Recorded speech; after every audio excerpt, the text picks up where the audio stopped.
Mantan Menteri Keuangan masuk dalam gurita korupsi 900 triliun. Sri Mulyani, mantan Menteri Keuangan, masuk dalam gurita korupsi 900 triliun.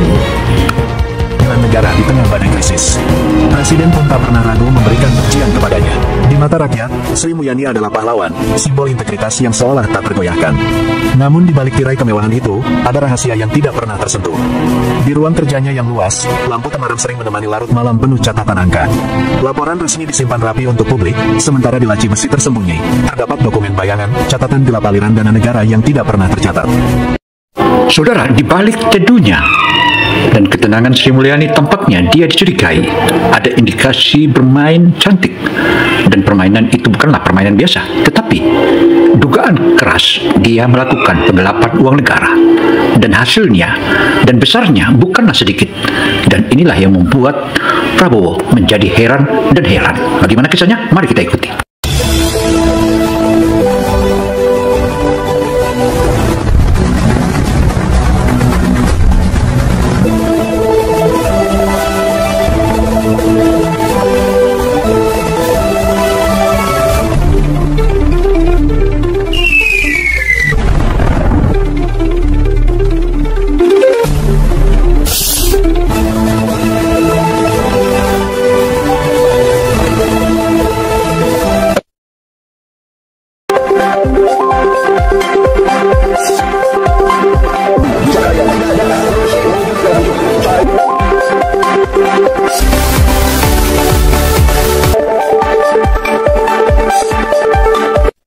Jumpa lagi dengan Opini Gino Television Indonesia. Kali ini Opini Gino mengupas tentang bagaimana sepak terjang Sri Mulyani selama ini, dan ada indikasi dia melakukan penggelapan. Bagaimana kisahnya? Ayo kita ikuti media ini hingga akhir agar tak gagal paham. Disitulah wajah asli seorang Sri Mulyani mulai terungkap. Setiap angka yang ia presentasikan di hadapan presiden hanyalah topeng. Neraca terlihat seimbang, pendapatan negara tampak meningkat, dan cadangan devisa dipamerkan dengan bangga. Padahal, dari balik layar, uang negara secara perlahan dialihkan, disembunyikan di jaringan tak kasat mata. Semua berlangsung begitu halus hingga auditor negara sekalipun sulit mendeteksi. Kunci kekuatannya bukan hanya kepandaian dalam bermain angka, tetapi juga kepercayaan penuh yang diberikan oleh presiden. Kepercayaan itu seperti perisai emas yang membuatnya seolah tak tersentuh. Setiap kritik dari oposisi atau ekonomi independen dapat dengan mudah ia patahkan dengan presentasi elegan yang memukau. Presiden, yang sibuk dengan urusan kenegaraan lainnya, pun selalu merasa tenang karena yakin ekonomi berada di tangan orang yang tepat. Sri Mulyani tahu, kepercayaan adalah mata uang paling berharga. Selama presiden berdiri di sisinya, tidak ada yang bisa menyentuhnya. Ia sering menatap bayangan wajahnya di cermin kantor, berbisik dalam hati bahwa semua orang hanyalah pion dalam permainan besar yang ia kuasai. Tapi setiap kali sorotan itu padam, matanya berubah dingin, penuh perhitungan. Ia tahu jalannya berbahaya. Satu langkah salah bisa mengantarnya ke jurang kehancuran. Namun sejauh ini, ia melangkah sempurna, tanpa celah, tanpa noda. Orang-orang di lingkaran terdekatnya sudah terbiasa dengan dua wajah itu. Di depan publik, ia menteri yang penuh wibawa. Di balik layar, ia dalang yang menggerakkan benang-benang uang gelap. Hanya sedikit orang yang tahu, dan mereka yang tahu, hidupnya bergantung pada loyalitas mutlak kepada sang menteri. Pengkhianatan berarti kematian, baik secara karir maupun fisik. Hari itu, saat ia menutup map laporan keuangan untuk rapat kabinet, Sri Mulyani kembali menarik napas panjang. Selama presiden percaya padaku, tidak ada yang bisa menjatuhkanku, bisiknya dalam hati. Saudara, penampilan Sri Mulyani selama ini mulai dari Presiden SBY dan juga Jokowi, dua periode di SBY itu merupakan salah satu penampilan yang mahdasyat. Bahkan ia begitu hebat melakukan putaran-putaran dan alasan-alasan yang seakan-akan mantap administrasinya. Tetapi di balik itu ada permainan yang sulit ditebak. Kali ini sejumlah pihak yang mengamatinya, yaitu Badan Intelijen Negara, akhirnya dia mulai ungkap satu persatu. Akan tetapi kenapa defisit inilah yang menjadi kecurigaan. Bagaimana kisahnya? Mari kita ikuti. Ia tidak sadar, bisikan itu kelak akan menjadi kutukan yang perlahan menjerat dirinya sendiri. Malam itu, Sri Mulyani duduk seorang diri di ruang kerjanya. Jam dinding sudah melewati tengah malam, tapi matanya tetap menatap layar laptop dengan fokus tajam. Di balik tabel-tabel keuangan yang tampak normal, ia membuka lembaran, bayangan, data rahasia yang hanya ia pahami. Angka-angka fantastis terpampang di sana, bukan sekadar miliaran, tapi sudah mencapai triliunan rupiah. Angka itu terus bertambah, seperti monster yang tumbuh dalam kegelapan. Awalnya, hanya ratusan miliar yang ia parkir dengan alasan darurat. Ia meyakinkan dirinya sendiri bahwa uang itu hanyalah sementara, dan suatu saat akan dikembalikan. Tapi waktu berjalan, keinginan menumpuk, jaringan meminta bagian, dan sementara berubah menjadi permanen. Orkestra uang mengatur alunan alirannya agar terdengar indah di telinga rakyat, tapi sebenarnya menyembunyikan nada-nada palsu. Uang itu mengalir ke rekening luar negeri, perusahaan boneka, hingga investasi bayangan di pasar internasional. Semakin lama, angka yang ia kendalikan membuatnya terbuai. Rasa takut yang dulu menghantui kini berganti dengan kepercayaan diri berlebihan. Sri Mulyani merasa dirinya tak terkalahkan. Tak ada yang bisa menghitung bolang keuangan negara sebaik aku. Mereka semua buta tanpa aku, gumamnya sambil mengetik cepat, memindahkan dana ke rekening baru di sebuah negara suaka pajak. Empang di layar, membuat tangannya sempat gemetar. Ia menatap angka itu lama sekali, antara bangga dan ngeri. Itu jumlah yang cukup untuk membangun ulang negeri, tapi juga cukup untuk menghancurkan dirinya jika terbongkar. Ia segera menutup layar, lalu menyandarkan tubuhnya ke kursi dengan nafas berat. Ponselnya bergetar, sebuah pesan masuk dari seorang pengusaha yang menjadi bagian dari jaringannya. Transfer berhasil, bagian kami sudah masuk. Terima kasih, Bu Menteri. Sri Mulyani hanya tersenyum tipis. Semua berjalan mulus. Semua orang yang ada dalam lingkarannya mendapat bagian, dan semakin bergantung pada dirinya. Mereka seperti semut yang menempel pada gula, tak mungkin melepaskan diri. Mereka bukan hanya bawahan biasa, melainkan campuran pejabat tinggi, pengusaha hitam, dan oknum aparat yang rela menjual integritas demi bagian dari kue besar itu. Setiap anggota jaringan memiliki tugas spesifik. Ada yang bertugas membuka rekening luar negeri, ada yang mengatur perusahaan boneka, ada pula yang bertugas mengalihkan perhatian publik lewat proyek-proyek pencitraan. Semua berjalan seperti sebuah mesin besar yang digerakkan oleh satu komando dari Sri Mulyani. Saudara, sebagaimana kata pepatah, sepandai-pandainya tupai melompat, sekali waktu juga akan jatuh. Mungkin inilah yang akan dialami oleh Sri Mulyani. Meskipun udah pensiun, tetapi dia juga akan dipanggil kelak ketika semua rampung hasil penyelidikan. Karena itu saudara, ikuti terus dan ikuti terus. Ia adalah otak, dan yang lain hanyalah tangan-tangan eksekusi. Pertemuan mereka tak pernah berlangsung di ruang rapat resmi. Seringkali, mereka berkumpul di sebuah villa mewah di pinggiran kota, jauh dari sorotan. Di sana, peta aliran dana digambarkan dengan teliti di layar besar. Setiap orang menyimak arahan sang menteri dengan rasa kagum sekaligus takut. Satu kebocoran, satu suara sumbang, maka seluruh bangunan ini runtuh. Ingat itu, ucapnya tegas, membuat suasana hening seketika. Jaringan ini bukan hanya tentang uang, tapi juga tentang kekuasaan. Dengan 900 triliun yang bisa digerakkan kapan saja, mereka mampu membeli kesetiaan, meredam kritik, bahkan memengaruhi kebijakan. Negara, tidak ada tembok yang tak bisa mereka runtuhkan, tidak ada pintu yang tak bisa mereka buka.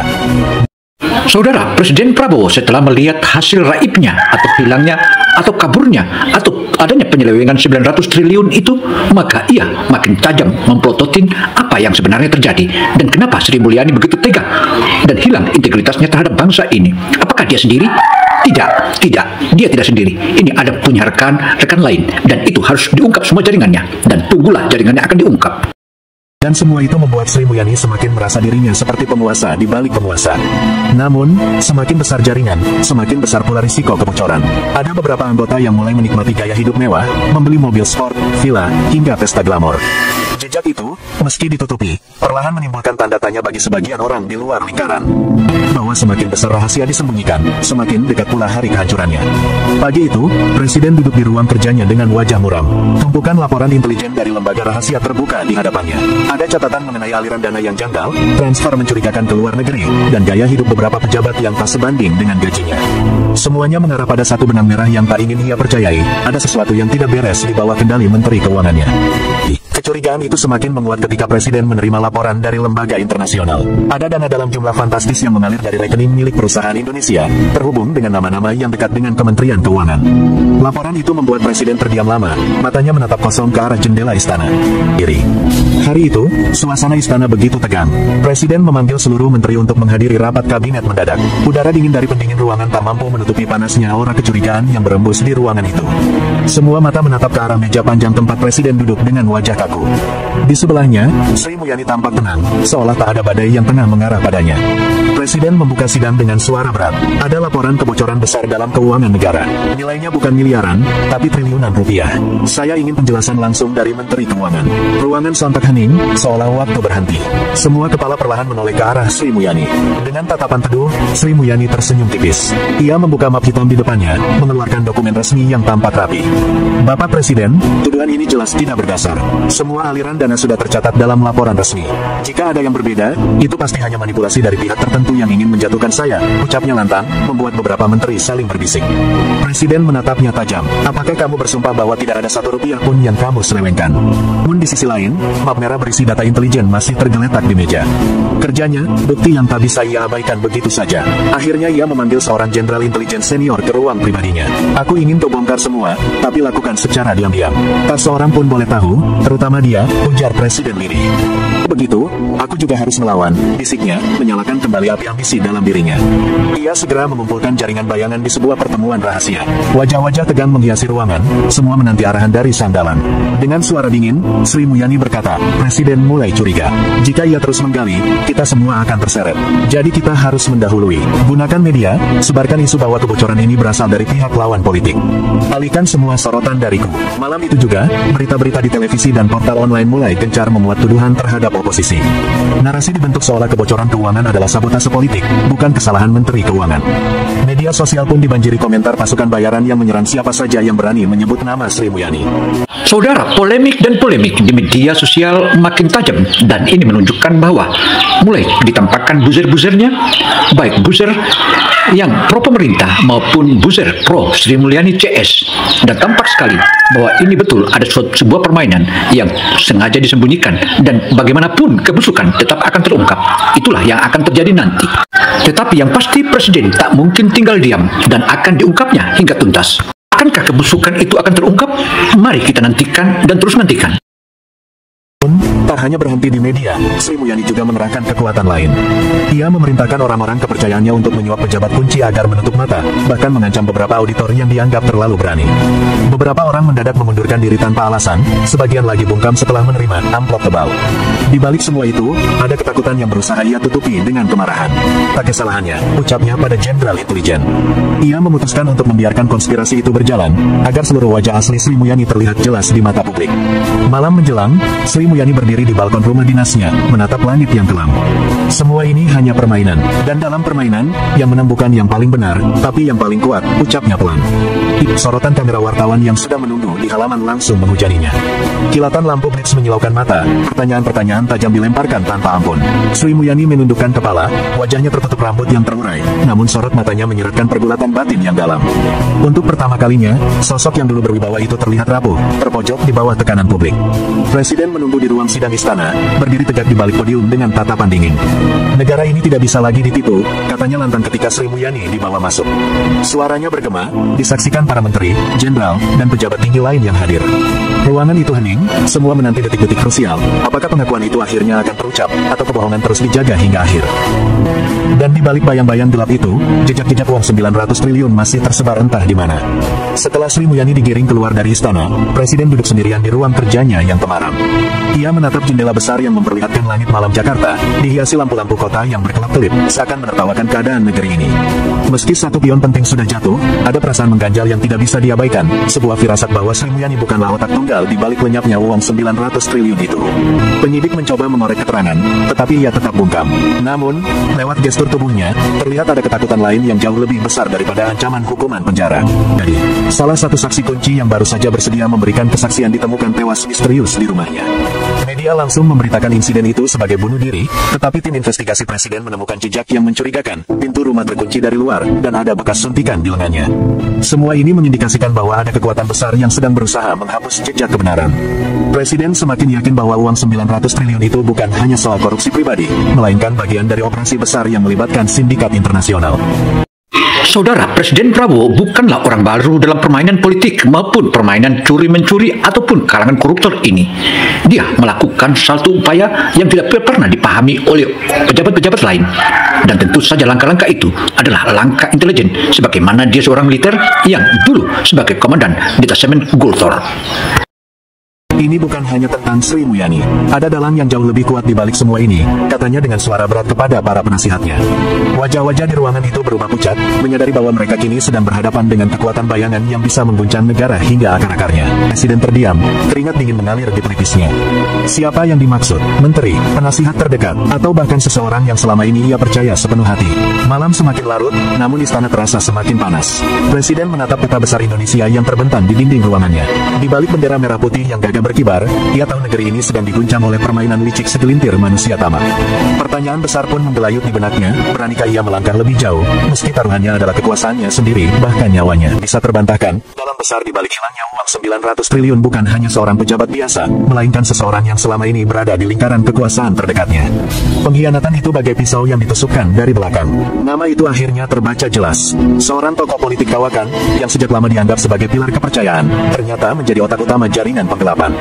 Ia memanfaatkan Sri Mulyani sebagai perisai, sementara dirinya mengatur jalannya uang raksasa ke luar negeri.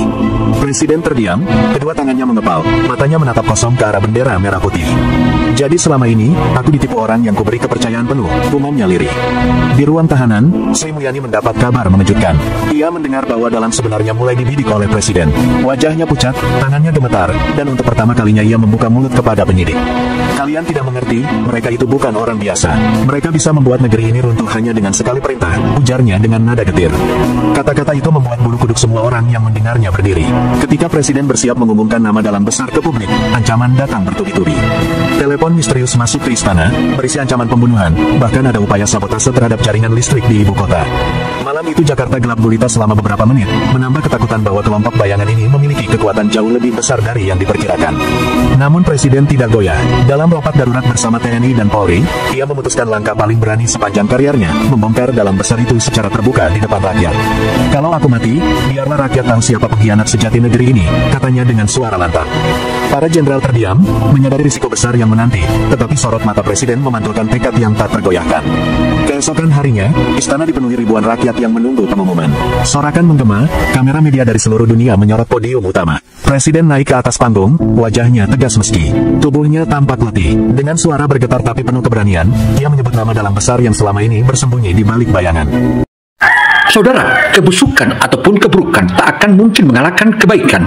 Saat ini Presiden Prabowo sedang menggalakkan dan memberantas serta menghancurkan semua kebusukan dan keburukan serta mereka, para perampok-perampok uang negara. Dan inilah merupakan langkah pemula Presiden Prabowo untuk bagaimana membangun negara kesatuan Republik Indonesia. Demikian paparan ini, semoga informasi yang kami sajikan ini bermanfaat bagi kita semua. Saya Kino Samsudin Mirsak melaporkan. Wassalamualaikum.